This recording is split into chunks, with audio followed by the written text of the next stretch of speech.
சுஜி அக்கா எல்லாம் உண்மையிலே அவங்க வந்து நான் வந்து ரொம்ப பாசிட்டிவாவும் ரொம்ப தெளிவாவும் இருக்கிறது வந்து சுஜி அக்காவால் தான் சார்.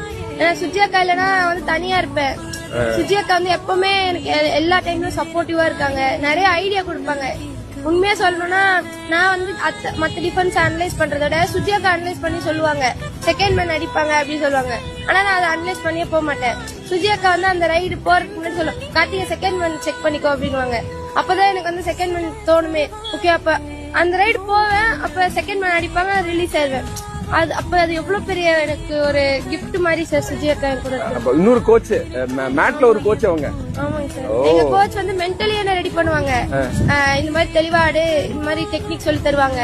சுஜி அக்கா வந்து எனக்கு கூட இருந்து கூட ரைடு தான் வர மாட்டாங்க உள்ள, ஆனா வெளிய இருந்து எல்லாத்தையும் சொல்லிடுவாங்க, இவங்க இப்படிதான் அடிப்பாங்க கார்த்திகா, இப்படி ரிலீஸ் ஆயிரு.